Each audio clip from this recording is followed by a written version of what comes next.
এত হেয়ালি করে কথা বলো না ঋতুরাজ, ডিরেক্টলি বলো না কে আমাকে ব্লাডটা দিয়েছে। যদিও বুঝতে পারছি শ্বশুর বাড়ির লোকদের মধ্যেই কেউ ব্লাডটা দিয়েছে, তাছাড়া আমার আর কে আছে বলো তো? শ্বশুর বাড়ির ছাড়া আর তো কেউ কোথাও নেই। আর কলেজের বন্ধুদের নিশ্চয়ই তুমি এখনো অব্দি কোনো খবরটা দাওনি। এই খবরটা দেওয়া যেত কাউকে? তুমি বলো তো। আমি যদি কথাগুলো বলতাম বন্ধু বান্ধবদের, যদি ওদের ডাকতাম, ভাবতো জানো ওরা যে নিশ্চয়ই আমি তোমাকে খুব অশান্তিতে রাখি, তাই তুমি এইরকম একটা সিদ্ধান্ত নিতে বাধ্য হয়েছো। কতটা হিউমিলিয়েট করি আমি তোমাকে, তাই আজকে তুমি এই সিদ্ধান্ত নিয়েছো। কি বলতাম আমি ওদের? থাক না এই বিষয়টা ঋতুরাজ। ঋতুরাজ, আসল কথাটাই তো বললে না। কি বললে না তো যে কে আমাকে বাঁচিয়েছে?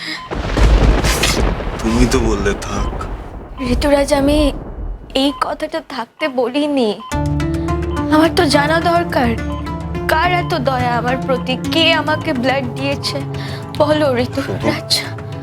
শুধু দয়া নয়, ভালোবাসাও আছে, কিন্তু সে আমাকে বারবার করে তার নামটা তোমাকে বলতে বারণ করেছে। তুমি যত এরকম করবে তত কিন্তু আমার অস্বস্তি বাড়বে। কে দিয়েছে নাম, কেন বলতে বারণ করেছে? আমাদের কোনো বন্ধু? তাহলে তুমি নামটা শুনতে প্রস্তুত তো? ইয়ালি কেন করছো আমার সঙ্গে? সবকিছুর জন্য এখন প্রস্তুত আছি, বলো না নামটা। না মানে ঠিক আছে বলছি আমি, সেটা নয়, আসলে ভয় করছে তুমি যদি আবার শুনে উত্তেজিত হয়ে পড়ো, তাই আর কি। মানে চিন্তা করো না ঋতুরাজ, একবার যখন বেঁচে ফিরেছি এত সহজে আর মরবো না। এসব কি কথা হচ্ছে রেশমি? এসব কথা কোত্থেকে আসছে বলো তো? আমি ভয় পাচ্ছি যে তুমি যদি রিয়াক্ট করো, তোমার যদি আবার শরীরটা খারাপ হয়ে যায়, আমি তো নিজেকে ক্ষমা করতে পারবো না বলো। ঋতুরাজ, এখন আমার আর কোনো কিছুতে কিছু হবে না, সব সহ্য করতে পারবো। অনেকটা স্ট্রং হয়েছি জানো। জীবন যে ধাক্কাটা আমাকে দিয়েছে, তারপর এসব কোনো কিছুই কিছু না আমার কাছে। আমার কিন্তু অস্বস্তি হচ্ছে, তুমি আমাকে নামটা বলো, কে আমাকে বাঁচিয়েছে। আর যদি সেই নামটা তোমার পছন্দের কেউ না হয়, তাহলে কি করব? আমার জীবন বাঁচিয়েছে বলে কৃতজ্ঞ থাকবো? এতদিন মনে হতো জানো, মনে হতো যে এর থেকে খারাপ জীবন আর হতে পারে না, এই জীবন থেকে পরিত্রাণ পাওয়াই সব থেকে ভালো। কিন্তু বেঁচে ফেরার পর মনে হচ্ছে জীবনটা অনেক সুন্দর। আগে কখনো এরকম মনেই হয়নি। দেখেছো তো রেশমি, জীবনে আমরা কত ভুল হিসেব নিকেশ করে ফেলি। আজকে যে তোমার জীবন বাঁচিয়েছে, যে তোমাকে রক্ত দিয়েছে, সে তোমার চিরশত্রু।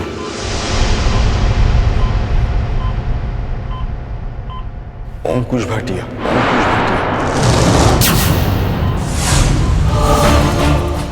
কি বললে?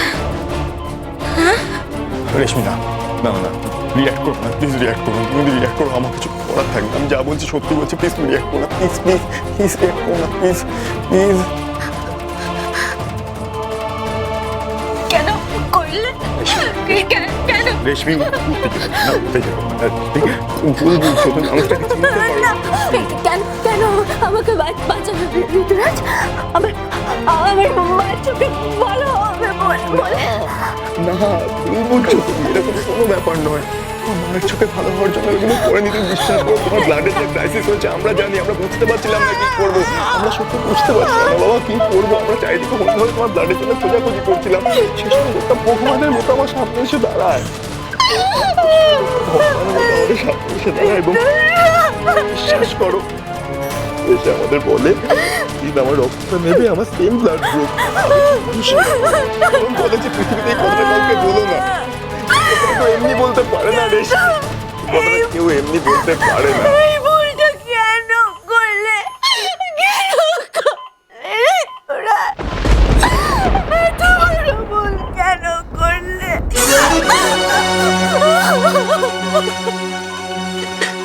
আচ্ছা কি ভুল করেছি আমি, বলো তো কি ভুল করেছি তুমি আমি? ভুল করেছো ঋতুরাজ। তুমি তুমি ওই লোকটার থেকে ব্লাড দিয়ে আমায় কেন বাঁচালে? আমি অসম্মানিত হয়েছি। ব্লাড নাও। রেশমি, তোমাকে অসম্মানিত করেনি বাবা, তোমাকে সম্মান জানিয়েছে। ও নিজের রক্ত দিয়ে তোমার জীবন বাঁচিয়ে তোমাকে সম্মান জানিয়েছে, তোমাকে কোনো রকম কোনো অসম্মান করেনি বাবা। না ঋতুরাজ, তুমি তো জানো ওই লোকটার সাথে আমার সব থেকে বড় লড়াই।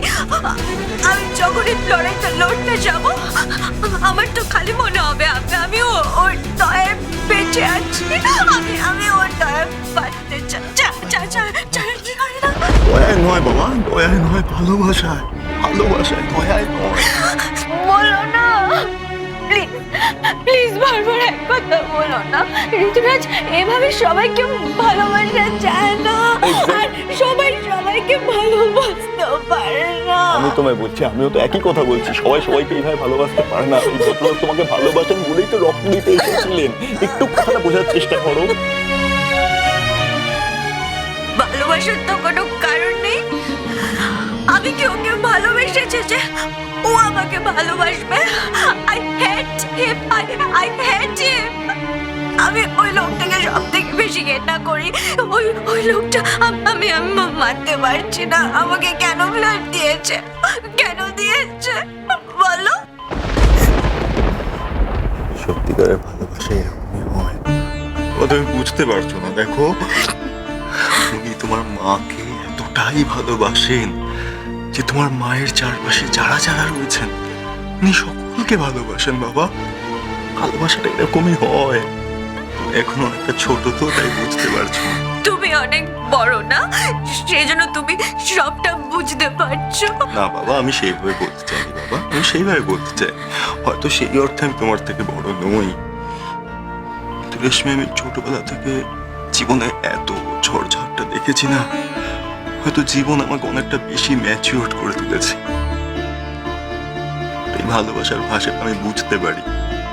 আমি বুঝতে পারি যখন কেউ কাউকে ভালোবাসে কিভাবে তার বহিঃপ্রকাশ ঘটায়, ফিল করি সেটা।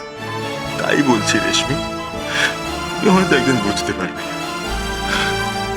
তোমার কোনো আইডিয়া নেই রেশমি, তোমার মা তোমাকে কতটা ভালোবাসে। মাম্মা মার আমাকে ভালোবাসে না, আমি জানি সবটা। তোমার মাকে কি এখন তোমাকে সে মুখে বলতে হবে যে তোমার মা তোমাকে কতটা ভালোবাসে? তুমি তোমার মাকে অপমান করে কোর্টে টেনে নিয়ে এসছো। তোমার মাকে তুমি কি সব কথাবার্তা বলেছো একবার ভেবে দেখেছো? সবার সামনে অঙ্কুশ ভাটিয়াকে একটা মিথ্যে কেসে তুমি জেলে পাঠানোর ব্যবস্থা করেছো। তো আজ কিন্তু অঙ্কুশ ভাটিয়া আবারও প্রমাণ করে দিল যে তুমি ওকে যতই মিথ্যে কেস দিয়ে ফাঁসাও না কেন, কিন্তু তোমাকে জীবিত দেখতে চায়। বুঝতে পারছো? ওর কিছু যায় আসে না রেশমি, কারণ ও জানে যে তোমার মায়ের কাছে তোমার জীবনটা কতটা ইম্পর্টেন্ট। তুমি যদি বেঁচে থাকো তাহলে তোমার মায়ের মুখে হাসি ফুটবে, তোমার মাকেও সুখে নিতে পারবে।